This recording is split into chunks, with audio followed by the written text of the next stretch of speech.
வணக்கம் மக்களே, இன்னைக்கு நான் உங்களுக்காக விறுவிறுப்பான ஒரு கிரைம் இன்வெஸ்டிகேஷன் படத்தான் கொண்டு வந்திருக்கேன். படத்தோடைய பேர் அதர்ஸ். இந்த படத்தோட ஒன்லைன் என்னன்னா, படத்தோட ஓப்பனிங் சீன்லயே ஒரு பெரிய ஆக்சிடென்ட் நடக்குது. அந்த ஆக்சிடென்ட்ல கிட்டத்தட்ட 4 பேர் இறந்து போயிடறாங்க. இறந்த அந்த 4 பேர்ல 3 பேர் பெண்கள். அந்த 3 பெண்களும் கண்ணு தெரியாத பெண்கள். நடந்த இந்த ஆக்சிடென்ட் அது ஒரு திட்டமிட்ட கொலையா, அதுக்கு பின்னாடி இருக்கக்கூடிய காரணம் என்னன்னு இன்வெஸ்டிகேஷன் நடக்குது.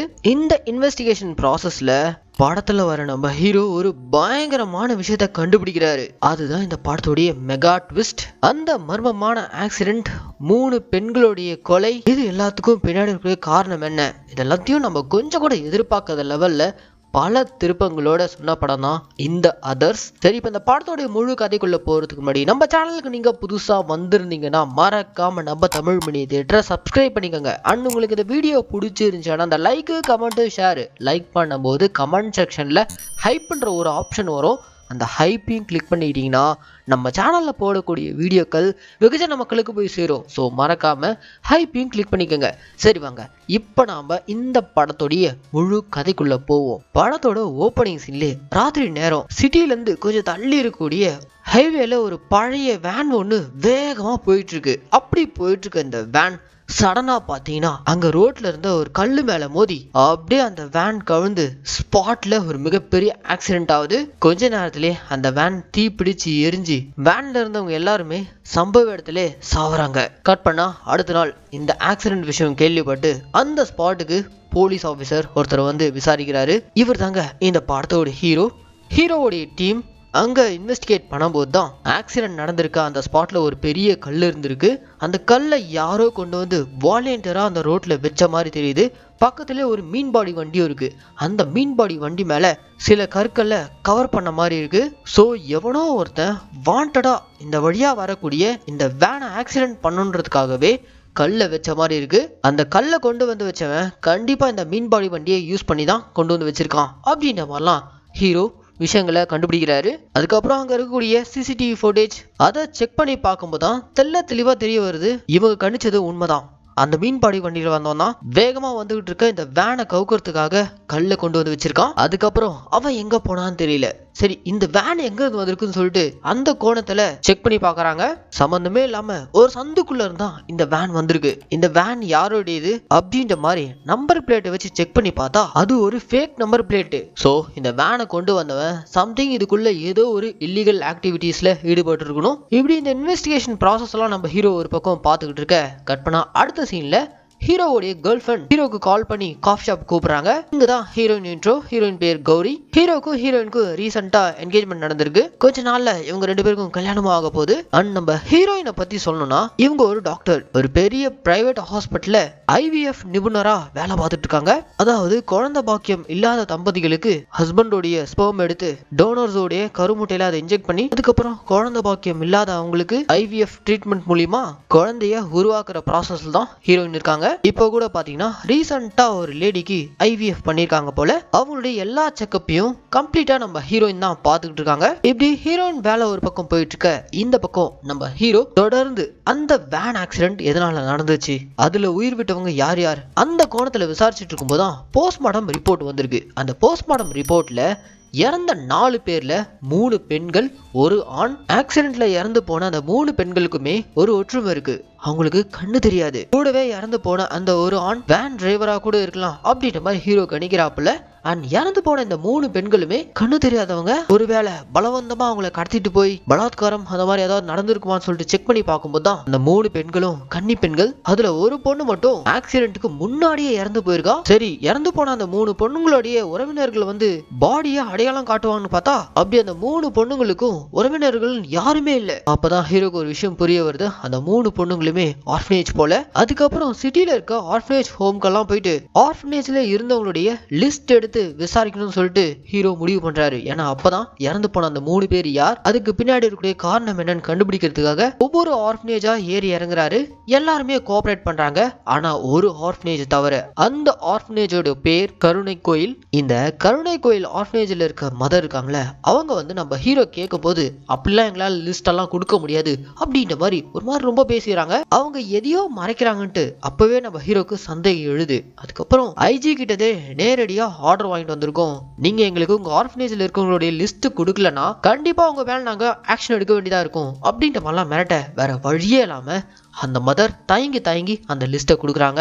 பேரலா நம்ம ஹீரோ எஸ்ஐ முனிஷ்காந்த இந்த வேனை பத்தி தகவல் தெரிஞ்சுக்கிறதுக்காக சிசிடிவி ஃபுட்டேஜை வச்சு அந்த வேன் எங்க இருந்து வந்திருக்கணும் அந்த ஏரியால போய் விசாரிக்க சொல்றாரு. அப்படி விசாரிக்கும் போது தான் அதே ஏரியால ஒரு மெக்கானிக் ஷெட்ல ஒரு வாரத்துக்கு முன்னாடி அந்த வேனை யாரோ ரிப்பேருக்கு விட்டுருக்காங்க. அந்த வேனுடைய போட்டோ காமிச்சு மெக்கானிக் ஷெட்ல இருக்கக்கூடிய ஒரு மெக்கானிக் கிட்ட எஸ்ஐ முனிஷ்காந்த் விசாரிச்சுக்கிட்டு இருக்காப்புல. ஆமா சார், ஒரு வாரத்துக்கு முன்னாடி தான் இந்த வேனை நான் ரெடி பண்ணி அனுப்பிச்சேன். அந்த வேனை இங்க வெட்டுவனை பத்தி எல்லாம் எனக்கு பெருசா எனக்கு எதுவும் தெரியாது அப்படின்ற மாதிரிலாம் அந்த மெக்கானிக் ஷெட்ல இருக்கக்கூடிய மெக்கானிக் முனிஷ்காந்த் கிட்ட பேசிட்டு இருக்கும் போதே அந்த மெக்கானிக் வழியா ஒரு ஆம்னி கிராஸ் ஆகுது. அந்த ஆம்னி வேன்குள்ள இருந்தபடியே ஒருதான் அந்த மெக்கானிக் ஷெட்டையே பார்த்துக்கிட்டு இருக்கான். அவன் வேற யாரும் இல்லைங்க, ஜெகன். இந்த படத்துல மாரின்ற கேரக்டர் தான் நடிச்சிருக்காப்ல. நடந்த இந்த ஆக்சிடென்ட், இந்த வேன், இது எல்லாத்துக்குமே மாரிக்கும் ஏதோ ஒரு கனெக்ட் இருக்கு போல.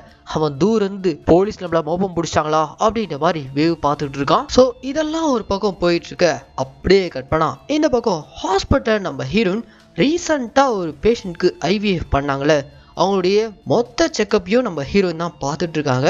அப்படியே அவங்க பார்த்துட்டு இருக்கும் போதே திடீர்னு பார்த்தீங்கன்னா அந்த பேஷண்ட்டுடைய பிபி, சுகர் லெவல் இது எல்லாமே ஒரு மாதிரி பயங்கர இம்பேலன்ஸா இருக்கு. இவ்வளோ டிராஸ்டிக் இம்பேலன்ஸ் நடந்ததே இல்லை. சம்திங் அவங்களுக்கு ஐவிஎஃப் பண்ணதுல ஏதோ தப்பா இருக்கு. அது என்னன்னு கண்டுபிடிக்கணும்னு சொல்லிட்டு நம்ம ஹீரோயின் அவங்களுடைய சாம்பிள் எடுத்து டெஸ்ட் பண்றாங்க. அப்படி டெஸ்ட் பண்ணும்போது தான் ஹீரோயினுக்கு ஒரு பயங்கர ஷாக்கிங்கான விஷயம் தெரிய வருது. ஆக்சுவலா அவங்களுக்கு ஐவிஎஃப் பண்ண அந்த ப்ராசஸ்ல ஏதோ ஒரு பெரிய கோளாறு நடந்திருக்கு. அது என்னன்றத இங்க ரிவீல் பண்ணல. ஆனா ஹீரோயின் அந்த டெஸ்டோட ரிசல்ட்டை பார்த்து பயங்கரமா ஷாக் ஆகுறாங்க. கட் பண்ணா இந்த பக்கம் நம்ம ஹீரோ ஒவ்வொரு ஆர்ஃபனேஜா போயிட்டு லிஸ்ட் எடுத்து ஆக்சிடென்ட்ல இறந்து போன அந்த 3 கண்ணு தெரியாத பெண்கள் எந்த ஆர்ஃபனேஜை சேர்ந்தவங்க சொல்லிட்டு கிராஸ் செக் பண்ணிட்டு இருக்கார்ல. அப்படி இவரு செக் பண்ணிட்டு இருக்கும் போதேதான் கடைசியா அந்த 3 பேருமே கருணை கோயிலுன்ற அந்த ஆர்ஃபனேஜை சேர்ந்தவங்கன்ற மாதிரி ஹீரோ கண்டுபிடிக்கிறாரு. அதை எப்படி கண்டுபிடிச்சிருக்காருன்னா, லாஸ்டா கருணை கோயில்ல இருந்து கொடுத்த அந்த லிஸ்ட்ல ஒரு பெரிய விஷயத்த மறைச்சிருக்காங்க. ஆர்ஃபனேஜ்ல இருந்தவங்களுடைய கவுண்ட்க்கும் இவங்க கொடுத்திருக்க லிஸ்ட்ல இருக்கிறவங்களுடைய கவுண்ட்டுக்கும் பயங்கரமா டிஃபர் ஆகுது. சோ உடனே அதை நம்ம ஹீரோ கிளாரிஃபை பண்ற விதமா கிராஸ் செக் பண்ணி பார்க்கும்போது தான் அந்த ஆர்ஃபனேஜ் லெஜர் புக்ல இருந்து நடுவுல ஒரு பக்கத்தையே இவங்க கிழிச்சிருக்காங்க. சோ அந்த கருணை கோயில் ஆர்ஃபனேஜ்காரங்க தான் ஏதோ நம்ம கிட்ட மறைக்கிறாங்க. ஓப்பனிங்ல நடந்த அந்த வேன் ஆக்சிடென்ட், அதுல இறந்து போன அந்த 3 கண்ணு தெரியாத பெண்கள், அவங்களுக்கும் அந்த கருணை கோயில்ன்ற அந்த ஆர்ஃபனேஜ்க்கும் ஏதோ ஒரு சம்பந்தம் இருக்கு. இப்படி எல்லா டாட்ஸையும் கனெக்ட் பண்ணிட்டு நம்ம ஹீரோ அடுத்த சீன்லயே அந்த பர்டிகுலர் கருணை கோயில்ன்ற ஆர்ஃபனேஜ் நடத்திக்கிட்டு இருக்க மதரை சந்திச்சு என்ன நடக்குதுங்கன்னு விசாரிக்கிறதுக்காக நேரா அந்த ஆர்ஃபனேஜ் ஹோம நோக்கி போயிட்டு இருக்கும் போதே தப்புன்னு பாத்தீங்கன்னா அந்த ஆர்ஃபனேஜ் ஹோமோடைய மாடியில இருந்தபடி ஹோமோடைய மதர் கீழே விழுந்து தற்கொலை பண்ணி இறந்து போறாங்க. போலீஸ் நம்மள நெருங்கிட்டாங்க, கண்டிப்பா நம்ம மாட்ட போறோன்ற பயத்துல தான் அந்த மதர் மாடியில இருந்து கீழே வந்து தற்கொலை பண்ணி இறந்து போயிட்டாங்க. இந்த கேஸ்ல ஹீரோக்கு கிடைச்ச ஒரு முக்கியமான லீடே தற்கொலை பண்ணி இறந்து போனதுக்கு அப்புறம் அடுத்து என்ன பண்றது தெரியாம ஹீரோ டெட் அண்ட் ஆகி போய் நிக்க இங்க போடுறாங்க இன்டர்வல். இதுக்கப்புறம் தாங்க இந்த படத்துல நம்ம கொஞ்சம் கூட எதிர்பார்க்காத லெவல்ல பல திருப்பங்கள் செகண்ட் ஹாஃப்ல வச்சிருக்காங்க. ஸோ இந்த வீடியோவை நீங்க ஸ்கிப் பண்ணாம முழுசா பாருங்க. இப்போ இன்டர்வலுக்கு அப்புறம் என்ன நடக்குதுன்னா, நம்ம ஹீரோ அந்த கருணை கோயிலை நடத்திட்டு இருந்த மதர் தற்கொலை பண்ணி இறந்து போயிட்டாங்களே, அவங்களுடைய ரூமை தான் சர்ச் பண்றாங்க. அப்படி சர்ச் பண்ணதுல பல இன்ஃபர்மேஷன் உங்களுக்கு கிடைக்குது. இந்த மதர் ஏன் சூசைட் பண்ணும், ஆரம்பத்துல வேன்ல ஆக்சிடென்ட் ஆகி இறந்து போன அந்த கண்ணு தெரியாத 3 பெண்களுக்கும் இந்த ஆசிரமத்துக்கும் என்ன சம்மந்தம், இப்படி பல கேள்விகளை அதே ஆசிரமத்துல இருக்க வேற ஒரு நபர்கிட்ட கேட்க, அதுக்கு அந்த நபர் என்ன சொல்றாருன்னா, ஆக்சிடென்ட்ல இறந்து போன அந்த 3 பெண்களுக்கும் மதர் தான் கல்யாணம் பண்ணி வச்சாங்க. கல்யாணம் பண்ணி கூட்டிட்டு போன அவங்க ஹஸ்பண்ட் எல்லாம் யாருன்னு எங்களுக்கு தெரியாது. இந்த ஆசிரமத்தை மதர் அந்த 3 பெண்களுக்கு மட்டும் கல்யாணம் பண்ணி வைக்கல, இது மாதிரி நிறைய பெண்களுக்கு கல்யாணம் பண்ணி வச்சிருக்காங்க அப்படின்ற மாதிரிலாம் பல விஷயங்கள் அதே ஆசிரமத்தில் இருக்க ஒரு நபர் சொல்ல, இதெல்லாம் கேட்டுட்டு நம்ம ஹீரோ சூசைட் பண்ணி இறந்து போன அந்த மதரோடைய சிஸ்டமை ஆன் பண்ணி பாக்குறாரு. நிறைய விஷயம் டெலிட் ஆயிருக்கு, இருந்தாலும் ஹேக்கர் மூலியமா அதை ரெக்கவர் பண்ணி இந்த சிஸ்டம்ல இருக்கக்கூடிய போட்டோஸ், டாக்குமெண்ட்ஸ் எல்லாம் வச்சு பார்க்கும்போது தான் தெரிய வருது, சார்லஸ்ன்ற ஒரு நபர் தான் இந்த ஆசிரமத்துக்கு நிதி உதவி பண்ணிட்டு இருந்திருக்காரு. அது போக இதே ஆசிரமத்துல இருக்க இந்த கண்ணு தெரியாத பெண்களுக்கு கல்யாணம் பண்றதுக்கான செலவும் பண்ணிருக்காரு. மாப்பிள்ளையும் அவரே கூட்டு வந்திருக்காரு. அந்த போட்டோஸ் எல்லாம் நம்ம ஹீரோ பார்த்துட்டு கண்ணு தெரியாத அந்த 3 பெண்ணுங்களை கல்யாணம் பண்ண பண்ண அந்த 3 நபர் அவனுக்கு யாருன்னு விசாரிக்க போனா அந்த 3 பேருமே சரியான பக்கா ஃப்ராடுங்க. 5க்கு 10க்கும் என்ன வேணா பண்ணக்கூடியவனுங்க தான் அந்த 3 பேர். அவனுங்களும் இப்போ ஆல் அப்ஸ்காண்ட். சரி, இது எல்லாத்துக்கு பின்னாடி இப்போதைக்கு ஹீரோ கிடைச்சிருக்க அந்த துருப்புச்சிட்டா அந்த சார்லஸ்ன்றவன் அவன் யாரு, எதுக்காக இந்த ஆசிரமத்துக்கு வந்து இங்க இருக்கக்கூடிய பெண்களுக்கு கல்யாணம் பண்ணி வைக்கணும், இதுக்கு பின்னாடி இருக்கக்கூடிய மோட்டிவ் என்ன, அது தெரிஞ்சுக்கிறதுக்காக சார்லஸை தேடி நம்ம ஹீரோ ஒரு பக்கம் போயிட்டு இருக்க. கற்பனா இந்த பக்கம் நம்ம ஹீரோயின் ஹாஸ்பிட்டல்ல லாஸ்டா ஒரு பேஷண்ட்க்கு IVF பண்ணாங்கல்ல, அவங்களுடைய டெஸ்ட் ரிசல்ட் எல்லாம் கூட ஒரு மாதிரி ரொம்ப இம்பேலன்ஸா இருக்குல்ல. இந்த பேஷண்ட் ஒரு மாதிரி வலியில துடிக்க ஆரம்பிச்சாங்க. என்ன ஏதுன்னு சொல்லிட்டு திரும்ப ரீசெக் பண்ண போது தான் அவங்களுக்கு பண்ணிருக்க அந்த IVFல ஒரு பெரிய ப்ராப்ளம் இருக்கிறத ஹீரோயின் கண்டுபிடிச்சிருக்காங்க. இதை திரும்ப ரீகன்ஃபார்ம் பண்றதுக்காக பூனேல இருக்க ஒரு லேபுக்கு அனுப்பி டெஸ்ட் எடுத்திருக்காங்க. ஹீரோயின் இந்த மாதிரி பூனேல இருக்க லேபுக்கு டெஸ்ட்க்கு அனுப்பியிருக்காங்கன்ற விஷயம் அந்த ஹாஸ்பிட்டலோடைய சீஃப் டாக்டருக்கு தெரிய வந்து, எதுக்காகமா நீ இப்படி பண்ண அப்படின்ற மாதிரி ஹீரோயினை கூப்பிட்டு கேட்க, சார் நான் அதை சொல்றேன், ஆனா இங்க நம்ம லேப் டெக்னீஷியனான முகேஷ் அவனை கொஞ்சம் வெளியே அனுப்புங்க அப்படின்ற மாதிரி அந்த ஹாஸ்பிட்டலோடைய லேப் டெக்னீஷியன் முகேஷ் அவனை டாக்டர் வெளியே அனுப்புறாங்க. அவன் போகும்போதே நம்ம ஹீரோயினை ஒரு மாதிரி முறைச்சிக்கிட்டே போறான். ஏன்னா அங்க நடந்துட்டு இருக்க அந்த IVF குளறுபடிக்கு இவன் தான் ஒரு முக்கிய காரணமா இருக்கான். அதை தான் நம்ம ஹீரோயின் கண்டுபிடிச்சிருக்காங்க. இப்போ அந்த முகேஷ்ன்றவன் வெளியில போனதுமே நம்ம ஹீரோயின் சீஃப் டாக்டர் கிட்ட, சார் லாஸ்டா நம்ம ஒரு பேஷண்ட்க்கு IVF பண்ணோம்ல, அவங்கள நான் செக்அப் பண்ணும்போது தான் அவங்களுடைய உடம்புக்குள்ள ஹார்மோன்ஸ் அதிக அளவுல சுரக்கிறத நான் பார்த்தேன். எல்லாமே ஒரு மாதிரி இம்பேலன்ஸா இருக்கு. அதனால தான் நான் பூனேக்கு ரீடெஸ்ட் அனுப்பியிருந்தேன். அதோட ரிசல்ட் என்ன தெரியுங்களா வந்திருக்கு, அந்த பேஷண்ட்க்கு நாம பண்ணிருக்க அந்த IVF ட்ரீட்மெண்ட்ல தடை செய்யப்பட்ட ஒரு சப்ஸ்டன்ஸ் உள்ள மிக்ஸ் ஆயிருக்கு. இப்படி நடக்க வாய்ப்பே இல்லை. எந்த டோனர்ஸா இருந்தாலும் நம்ம செக் பண்ணி தான் இந்த ட்ரீட்மெண்ட்டே பண்ணுவோம். எங்கேயோ தப்பு நடந்திருக்கு. எனக்கு என்னமோ இந்த லேப் டெக்னீஷியன் முகேஷ் மேலதான் சந்தேகமா இருக்கு அப்படின்ற மாதிரிலாம் ஹீரோயின் டாக்டர் கிட்ட சொல்ல, தெரியுமா அவனை கூப்பிட்டு விசாரிப்போம்னு சொல்லிட்டு அந்த முகேஷை கூப்பிட்டு டோனர்ஸ் எல்லாம் எந்த ஏஜென்சி மூலியமா நம்ம ஹாஸ்பிட்டலுக்கு வராங்க, அந்த டோனர்ஸோட டீட்டெயில்ஸ் வேணும் அப்படின்ற மாதிரிலாம் ஹீரோயின் கேட்க, அதெல்லாம் உனக்கு எதுக்கு அப்படின்ற மாதிரி அந்த முகேஷ் ஒரு மாதிரி தென்னாவட்டா பேச, பக்கத்துல சீஃப் டாக்டரும் டோனர்ஸ் எங்கிருந்து வராங்கன்னு எங்களுக்கு தெரியணும் அப்படின்ற மாதிரி கேட்க, சரி ஓகே நான் சொல்றேன் அப்படின்னு சொல்லிட்டு முகேஷ் அந்த ஹாஸ்பிட்டல் ஒரு மாதிரி முறைச்சிக்கிட்டே வெளியே வரான். அப்படி வெளியே வரும்போது ஆரம்பத்துல ஆம்னி கார்ல மாறின்ற ஒருத்தன் எல்லாத்துலயும் இன்வால்வ் ஆயிட்டே இருக்கான்ல, கேரக்டர்ல கூட ஜெகன் நடிச்சிருக்கானு, அவன் இப்போ ஹாஸ்பிட்டல் வெளில வந்திருக்க முகேஷை கூட்டிட்டு போறதுக்காக வந்திருக்கான். அண்ட் முகேஷ் இப்போ ஒரு ஃபோன் கால்ல, சார்லஸ் எனக்கு என்னவோ ஹாஸ்பிட்டல்ல சந்தேகம் வந்துருச்சுன்னு நினைக்கிறேன், அவங்க கண்டுபிடிக்கிறதுக்கு முன்னாடி ஏதாவது பண்ணு அப்படின்ற மாதிரி ஃபோன் பேசிக்கிட்டே அந்த மாறின்ற நபர் கூட ஆம்னி கார்ல ஏறி போயிடுறான். கட் பண்ணா அடுத்த சீன்லயே நம்ம ஹீரோயின் ஹீரோக்கு கால் பண்ணி, வாங்க நான் ஒரு காஃபி ஷாப்ல இருக்கேன், உங்ககிட்ட சில விஷயங்கள் பேச வேண்டியது இருக்கு அப்படின்ற மாதிரி ஹீரோயின் கூப்பிட, சரி ஓகே நான் வரேன்னு சொல்லிட்டு ஹீரோ அங்கிருந்து கிளம்புறான். அப்ப கண்ட்ரோல் ரூம்ல இருந்து ஒரு ஃபோன் கால், ஓப்பனிங்லே ஒரு வேன் ஆக்சிடென்ட் ஆச்சுல, அதே மாதிரி இன்னொரு வேன் அதே நம்பரோட ஒரு குறிப்பிட்ட லொகேஷன்ல சந்தேகப்படபடி நின்றுட்டு இருக்கான். இந்த விஷயம் கேள்விப்பட்டதும் நம்ம ஹீரோ கண்ட்ரோல் ரூமுக்கு வந்து அந்த வேன் எங்கெங்கெல்லாம் போகுதுன்னு சொல்லிட்டு பார்த்துட்டு இருக்காரு. அப்பதான் ஹீரோக்கே ஒரு பயங்கரமான ஷாக்கிங். அது என்னன்னா, ஹீரோயின் ஹீரோக்காக ஒரு காஃபி ஷாப்ல வெயிட் பண்ணிட்டு இருக்காங்கல்ல, அந்த காஃபி ஷாப்க்கு வெளியில தான் அந்த வேன் இருக்கு. அந்த வேன்குள்ள இருக்க நபர் வேற யாரும் இல்லைங்க, அந்த மாறின்றவன் தான். அவன் நம்ம ஹீரோயினை கொல்றதுக்காக வந்திருக்கான். எதுக்காகனா அந்த IVF மேட்டர் நம்ம ஹீரோயின் ரிவீல் பண்ணாங்கல்ல, சோ அவங்கள கொல்றதுக்காக தான் வெளியே இந்த மாறின்றவன் வேன்ல வெயிட் பண்ணிட்டு இருக்கான். ரொம்ப நேரம் ஆகியும் ஹீரோ வராதனால ஹீரோயின் அந்த காஃபி ஷாப் விட்டு வெளியே வந்ததும் ஹீரோயினை மோதத்துக்காக அந்த வேன் வேகமா வர, இது எல்லாத்தையும் கண்ட்ரோல் ரூம்ல இருந்தபடியே ஹீரோ எல்லாத்தையும் லைவா பார்த்துட்டு இருக்காருல, டப்புன்னு ஹீரோனுக்கு கால் பண்ணி அங்கிருந்து வேகமா கிளம்பு உன்னை கொல்றதுக்கு வரானுங்க அப்படின்ற மாதிரி அலர்ட் பண்ண ஹீரோனுக்கு வந்து தப்பிச்சிடறாங்க. உடனே இப்போ ஹீரோ அந்த ஸ்பாட்டுக்கு போயிட்டு ஹீரோவை கொல்ல வந்த அந்த ஆம்னி காரை சேஸ் பண்ணிட்டு போனா உள்ள இருக்க அந்த மாறின்றவன் போலீஸ் சேசிங்ல இருந்து ஈஸியா தப்பிச்சு போயிடறான். இதுக்கப்புறம் நம்ம ஹீரோயின் ஹீரோவை தனியா கூப்பிட்டு நடந்தது எல்லாத்தையும் சொல்றாங்க.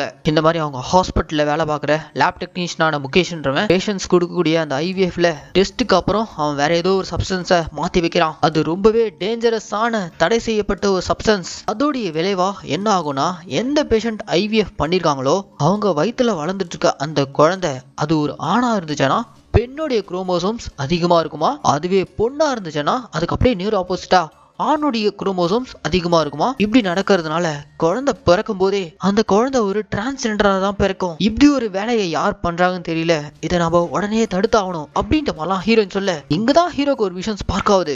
ஓப்பனிங்ல நடந்த அந்த ஆக்சிடென்ட், அதுல இறந்து போன கண்ணு தெரியாத அந்த 3 பெண்கள், அவங்க இருந்த அந்த ஆசிரமம், அந்த ஆசிரமத்துக்கு ரெகுலரா வந்து இவங்களுக்கெல்லாம் செலவு பண்ணி கல்யாணம் பண்ணக்கூடிய அந்த சார்லஸ், அவனுக்கும் இந்த IVF மேட்டருக்கும் ஏதோ ஒரு லிங்க் இருக்கணும் போல இருக்கு அப்படின்ற மாதிரி ஹீரோ கெஸ் பண்ணி அடுத்த சீன்லயே அந்த சார்லஸ்ன்றவனை தேடி கண்டுபிடிக்கிறாங்க. அப்படி அவனை தேடி கண்டுபிடிச்சு ஸ்டேஷன்ல வச்சு ஊறி உரிச்சு யாரு எதுக்காக இதெல்லாம் பண்றாங்கன்ற மாதிரி ஹீரோ கேள்வி கேட்கும் போதுதான் இந்த இடத்துல அந்த சார்லஸ்ன்றவன் பிரேக் ஆகி எல்லா விஷயத்தையும் சொல்ல ஆரம்பிக்கிறான். ஆக்சுவலா இந்த சார்லஸ்னுடைய வேலையை என்னன்னா தன்னை ஒரு பெரிய பணக்கார மாதிரி ஒரு பிம்பத்தை கிரியேட் பண்ணிட்டு இந்த மாதிரி ஆசிரமங்களுக்கெல்லாம் போயிட்டு ஆதரவற்று கல்யாண வயசுல இருக்கக்கூடிய பெண்களா பார்த்து கல்யாணம் பண்ணி வச்சு கல்யாணமான அந்த இரவே அந்த பெண்களை வேதான்ற ஒருத்தனுக்கு வித்துருவானா. நடக்கிற எல்லாத்துக்கும் பின்னாடி வேதான்றவன் தான் மாஸ்டர் மைண்ட். அவன் இந்த மாதிரி வாங்கிட்டு போற அந்த பெண்களை தான் IVF டோனர்ஸா யூஸ் பண்ணிட்டு இருக்கான். எங்க எல்லாரையும் விட ரொம்ப டேஞ்சரஸான ஒரு பர்சன்னா அது அந்த வேதா தான் அப்படின்ற மாதிரி இந்த சார்லஸ்ன்றவன்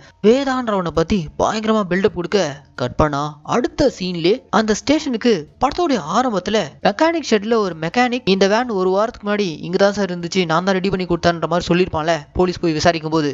அதே மெக்கானிக் இந்த ஸ்டேஷனுக்குள்ள வந்து சார் கல்யாணம் பண்ணி வச்ச என் தங்கச்சியை காணோம் சார் அப்படின்ற மாதிரி கம்ப்ளைண்ட் கொடுக்கறதுக்காக வந்திருக்கான். யார்ப்பா அவங்க தங்கச்சி அப்படின்ற மாதிரி ஸ்டேஷன்ல இருக்க நம்ம முனிஷ்காந்த் கேட்க இதுதான் சார் என் தங்கச்சியோட போட்டோ அப்படின்ற மாதிரி தங்கச்சி போட்டோவை காமிச்சு இவளுடைய பேர் வேதிகா, ஃபேமிலியில ரொம்ப வறுமை சார், இந்த சார்லஸ்ன்ற ஒருத்தவன் தான் அவன் தான் கல்யாணம் பண்ணி வச்சான், அதுக்கப்புறம் என் தங்கச்சிக்கு என்னாச்சுன்னே தெரியல அப்படின்ற மாதிரிலாம் இந்த மெக்கானிக் கம்ப்ளைண்ட் கொடுத்துட்டு இருக்கான். அது போக அன்னைக்கு அந்த வேனை யார் கொண்டு வந்து விட்டாங்கன்ற மாதிரி நீங்க விசாரிச்சிங்களே அவன் ஆள் எப்படி இருப்பான்னு எனக்கு தெரியும் சார், நான் வேணா அடையாளம் சொல்றேன் நீங்க வரைஞ்சுக்கங்க அப்படின்ற மாதிரி இந்த மெக்கானிக் ஆக்சிடென்ட் ஆன அந்த வேனை இவன் மெக்கானிக் ஷெட்ல எவன் கொண்டு வந்து விட்டானோ அவனுடைய பிக்சர் தான் வரைய சொல்லிட்டு இருக்கான். அப்படி வரைய வந்திருக்க அந்த பிக்சர் யாருடையதுன்னா ஆம்னி வேன்ல சுத்திட்டு இருக்க மாறி இவன் தான் சார் அந்த வேனை என் மெக்கானிக் ஷெட்ல கொண்டு வந்து விட்டவன் அப்படின்ற மாதிரிலாம் ஸ்டேஷன்ல வந்து சொல்லிட்டு தயவு செஞ்சு என் தங்கச்சி கொஞ்சம் கண்டுபிடிங்க சார் அப்படின்ற மாதிரிலாம் சொல்லிட்டு இந்த மெக்கானிக் அங்கிருந்து போறான். அவன் போன கொஞ்ச நேரத்துல பாத்தீங்கன்னா ஸ்டேஷன்ல கஸ்டடியில இருந்த அந்த சார்லஸ்ன்றவன் லாஸ்டா அவன் சாப்பிட்ட சாப்பாட்டுல விஷம் கலந்துருக்கு போல அப்படியே திக்கி திணறி செத்து போறான். ஆக்சுவலா கஸ்டடியில இருந்த சார்லஸ்க்கு விஷ வச்சு சாவடிச்சதே கொஞ்ச நேரத்துக்கு முன்னாடி மெக்கானிக்கா ஸ்டேஷனுக்குள்ள வந்தான்ல அவன் தாங்க. யாரா அவன்றத இங்க தாங்க ஒரு பயங்கரமான ட்விஸ்டோட ரிவீல் பண்றாங்க. அந்த மெக்கானிக் வேற யாரும் இல்ல, சார்லஸ் சொன்ன முக்கியமான மாஸ்டர் மைண்டான அந்த வேதான்றவனே இந்த மெக்கானிக் தாங்க. இவன் தான் ஆசிரமத்துல இருந்து பொண்ணுங்களை வாங்கி அவங்கள IVF டோனர்ஸா யூஸ் பண்ணிக்கிட்டு இருக்கான். அப்படி ஒரு நாள் கண்ணு தெரியாத அந்த 3 பொண்ணுங்களை வேன்ல ஏத்தி கூட்டு போகும்போதான் அதுல ஒரு பொண்ணு வேன்ல இருந்து தப்பிக்கிற விதமா எகிரி குதிச்சு ஸ்பாட்லயே இறந்துருக்கு. அதுக்கப்புறம் அந்த பொண்ணுடைய பாடியை தூக்கி போட்டுட்டு வேன்ல இந்த வேதா வேகமா அந்த இரவு போயிட்டு இருக்கும்போதான் திடீர்னு குறுக்க ஒரு பாறை மோதி வேன் கவிழ்ந்திருக்கு. அந்த பாறையை வச்சவன் அந்த ஏரியால இருக்க ஒரு திருட்டு பையன். அவன் எப்பவுமே அந்த வழியா ஏதாவது வண்டி போச்சுன்னா குறுக்க இந்த மாதிரி கல்லு வச்சு அந்த வண்டியை தகர்த்து வண்டியில இருக்கக்கூடிய பொருட்களை திருடக்கூடிய ஒரு திருட்டு பையன். அவன் தான் இவனுடைய வேனையும் ஆக்சிடென்ட் பண்ணியிருக்கான். ஆனா ஆக்சிடென்ட் ஆன அந்த வேன்குள்ள இருந்து வேதா வெளியே வந்ததும் அந்த திருட்டு பையனை அடிச்சே கொன்னு அந்த வேன்குள்ள போட்டு மற்ற 3 பொண்ணுங்களோட சேர்த்து அந்த வேனையும் கொளுத்திட்டு அங்கிருந்து இந்த வேதா தான் எஸ்கேப் ஆயிருக்கான். இதுக்கு மேலேயும் கஸ்டடியில இருக்க அந்த சார்லஸை உயிரோட விட்டா எங்க அவன் நம்மள போட்டு கொடுத்துருவானு சொல்லிட்டு ஸ்டேஷனுக்கு மெக்கானிக் மாதிரி வந்து சார்லஸ் சாப்பிட்ற சாப்பாடுலயும் விஷம் கலந்து அவனையும் போட்டு தள்ளிட்டான். அண்ட் கடைசியா மாரியோட அடையாளத்தை எதுக்காக ஸ்டேஷன்ல கொடுத்துட்டு போயிருக்கானா போலீஸ் தன்னை நெருங்கிடவே கூடாதுன்றதுக்காக எல்லாத்துக்கும் அவன் தான் காரணம்ன்ற மாதிரி அவனுடைய உருவ அங்க அடையாளங்கள்லாம் சொல்லிட்டு அந்த மாரின்றவனையும் போலீஸ்ல கோத்து விட்டு வேதா அங்கிருந்து போறான். ஆனா வேதா போன கொஞ்ச நேரத்துல ஹீரோக்கு லைட்டா இந்த வேதா மேல சந்தேகம் வருது. ஏன்னா ஆரம்பத்துல இந்த மெக்கானிக் கிட்ட போயிட்டு இந்த வேனை யார் கொண்டு வந்து விட்டான்னு கேட்கும்போது ஆள் யாருலாம் எனக்கு தெரியாதுன்னு சொன்னவன் இன்னைக்கு வந்து அங்க அடையாளங்களோட சொல்லிட்டு போயிருக்கானா ஏதோ ஒன்று இடிக்குதே அப்படின்ற மாதிரி ஹீரோ சந்தேகப்பட்டு அடுத்த சீன்லே இந்த மெக்கானிக் யாரு, அவனுடைய வீடு எங்க இருக்கு அப்படின்ற மாதிரி தேடி போனா அந்த வீட்டுல ஒரு பெரியவர் இருக்காரு. அவர்கிட்ட இந்த மெக்கானிக்கோடைய போட்டோவை காமிச்சு இவன் யாருன்ற மாதிரி கேட்க இவன் தான் என் பையன், இவனோட பேர் வேதா அப்படின்ற மாதிரி அந்த பெரியவர் சொல்ல அதே வீட்டுக்குள்ள ஒரு பொண்ணுடைய போட்டோ இருக்கு. அந்த பொண்ணு யாரு அப்படின்ற மாதிரி ஹீரோ கேட்க அவ என் பொண்ணு, அவளுடைய பேர் வேதிகா அப்படின்ற மாதிரி இந்த பெரியவர் சொல்லி இங்க தாங்க ஒரு பெரிய ட்விஸ்ட் கொடுக்குறாரு. நான் வேதா வேதிகான்னு என் பொண்ணு பையன் சொன்னல 2 பேரும் ஒரே ஆள் தான் அப்படின்ற மாதிரி ஒரு பெரிய ட்விஸ்ட் கொடுத்து பிளாஷ்பேக்கை ஓபன் பண்றாரு. அந்த பிளாஷ்பேக்ல இந்த பெரியவருக்கு ஒரு பொண்ணு இருந்திருக்கு. அந்த பொண்ணு ரொம்பவே நல்லா படிச்சிருக்கு, +2 நல்ல மார்க் எடுத்திருக்கு, டாக்டர் அவர் தான் வேதிகாவுடைய ஒரே எய்மா இருந்திருக்கு. இப்படி நல்லா படிக்கிற பொண்ணா இருக்கக்கூடிய இந்த வேதிகா அவளுடைய உடம்புக்குள்ள சில மாற்றங்கள் ஏற்பட்டிருக்கு. எஸ், என்னதான் வேதிகா பிறப்பால பொண்ணா இருந்தாலும் அவளுக்குள்ள ஏற்பட்ட குரோமோசோம்ஸ் மாற்றங்களால தன்னை ஒரு பொண்ணா உணராம ஒரு பையனா ஃபீல் பண்ண ஆரம்பிச்சிருக்கா. அதுக்கப்புறம் பசங்க மாதிரி ட்ரெஸ் போறது, பசங்க மாதிரி ஹேர் கட் கட் பண்ணிக்கிறது. இப்படி கொஞ்சம் கொஞ்சமா வேதிகா பெண்மை தன்மையை இழந்து ஒரு பையனாவே தன்னை நினைச்சு வாழ ஆரம்பிக்கிறா. +2ல நல்ல மார்க் எடுத்ததுக்கு அப்புறம் மெடிக்கல் சீட் கிடைச்சி காலேஜ்ல ஜாயின் பண்ண போயிருக்கா. அங்க போன இடத்துல மேனேஜ்மெண்ட் சைடுல இருக்கிறவங்களே அப்ளிகேஷன் ஃபில் பண்ணும்போது மேலா ஃபீமேலா அந்த ஆப்ஷனுக்கும் கீழே அதர்ஸ்னு இருக்கும், அதை டிக் பண்ணுமா அப்படின்ற மாதிரி சொல்ல அப்பவே வேதிகாக்கு ஒரு மாதிரி இருந்திருக்கு. அதுக்கப்புறம் அந்த காலேஜில் இருக்கக்கூடிய ப்ரொஃபசர்ஸ், ஸ்டூடெண்ட்ஸ் இப்படி எல்லாரும் வேதிகாவுடைய மனசை நோகடிச்சு டிரான்ஸ்ஜெண்டர்ன்ற விஷயத்த குத்தி காமிச்சு காலேஜ் விட்டே துரத்திருக்காங்க. இதனால மன உளைச்சலோட அந்த காலேஜ் விட்டு வெளியே வந்த வேதிகா டோட்டலா வேதாவா மாறி தன்னுடைய உணர்வை புரிஞ்சுக்காத இந்த சொசைட்டிக்கு தன்னுடைய வழியை கொடுக்கணுன்றதுக்காக இந்த மாதிரி ஐவிஎஃப் மூலியமா குழந்தை பெத்துக்கிறவங்களா பார்த்து செலக்ட் பண்ணி ஐவிஎஃப் ட்ரீட்மெண்ட் அந்த டோனர்ஸ் மூலியமா பேலன்ஸான குரோமோசோம் சப்ஸ்டன்ஸை இன்ஜெக்ட் பண்ணிட்டு இருந்திருக்கா. இது மூலியமா பிறக்கக்கூடிய குழந்தைகள் எல்லாமே டிரான்ஸ்ஜெண்டரா தான் பிறக்கும். இப்படி இந்த சமூகத்துல நிறைய டிரான்ஸ்ஜெண்டர் குழந்தைங்களாவே பிறந்தா தன்னையும் இந்த உலகம் சொசைட்டி எல்லாம் ஏத்துக்கும் அப்படின்ற ஒரு மனநிலையில வேதாவா இருக்கக்கூடிய இந்த வேதிகா இவ்வளவு வேலையும் பண்ணிருக்கா. இது எல்லாமே நம்ம ஹீரோக்கு இங்கதான் ரிவீல் ஆகுது. கட் பண்ணா அடுத்த சீன்லயே இந்த வேதா தான் கூடவே இருந்து தனக்கு எல்லா ஹெல்ப்பும் பண்ண இந்த மாறின்றவனை எங்க இவன் போலீஸ் கிட்ட மாட்டிட்டா தானும் மாட்டிப்போன்னு சொல்லிட்டு நைஸா அவனை இவங்களுடைய சீக்ரெட் பிளேஸ்க்கு வர வச்சு அந்த இடத்துல வச்சு போட்டு தள்ளுறான். அதே ஸ்பாட்டுக்கு நம்ம ஹீரோவும் இப்போ என்ட்ரி கொடுக்குறாரு. ஆக்சுவலாக அது எந்த ஸ்பாட்னா ஆரம்பத்தில் அந்த வேன் இருந்த மெக்கானிக் ஷெட் இருக்குல்ல, அந்த மெக்கானிக் ஷெட் கீழே தான் இந்த வேதா அவனுக்குன்னு ஒரு சீக்ரெட் செட்டப்பே வச்சிருக்கான். அங்கே போனதுமே நம்ம ஹீரோ வெர்சஸ் வேதா பயங்கரமான ஒரு ஃபைட். அந்த ஃபைட்டோட முடிவில் வேதாவுடைய சட்டையெல்லாம் கிழிஞ்சி அவன் ஒரு மாதிரி அந்த துணி மாதிரி கீழே விழுந்து கிடக்க அந்த நிலைமையில நம்ம ஹீரோ டப்புன்னு கன் எடுத்து அவனை ஷூட் பண்ண போக அவன் ஒரு மாதிரி பயந்து போய் நடுங்கி இருக்கிறத பார்த்துட்டு அவன் மேலே ஒரு போர்வையை போத்தி வேதாவை நம்ம ஹீரோ அரெஸ்ட் பண்ணி கூட்டு போறாரு. அப்படி இந்த படத்தை முடிக்கிறாங்க. என்ன மக்களே, இந்த படத்துக்கு அதர்ஸ்னு ஏன் டைட்டில் வச்சிருக்காங்கன்னு இப்போ உங்களுக்கு புரிஞ்சிருக்கும் நான் நம்புறேன். இந்த படத்துக்கு நான் கொடுத்த வாய்ஸ் ஓவர் கண்டிப்பா உங்களுக்கு பிடிச்சிருக்கும் நான் நம்புறேன். இதே மாதிரி தொடர்ந்து நம்ம மினி தியேட்டர்ல ரிலீஸ் ஆகக்கூடிய படங்கள் எல்லாம் நீங்க பார்க்கணும்னு ஆசைப்பட்டீங்கன்னா மறக்காம நம்ம தமிழ் மினி தியேட்டரை சப்ஸ்கிரைப் பண்ணிக்கோங்க. அண்ட் உங்களுக்கு இந்த வீடியோ பிடிச்சிருந்துச்சுன்னா அந்த லைக், கமெண்ட், ஷேர் இதெல்லாம் மறக்காம பண்ணிடுங்க. இதே மாதிரி ஒரு சூப்பரான தரமான படத்தோட நான் உங்களை நாளைக்கு சந்திக்கிறேன். டாடா, பாய் பாய்.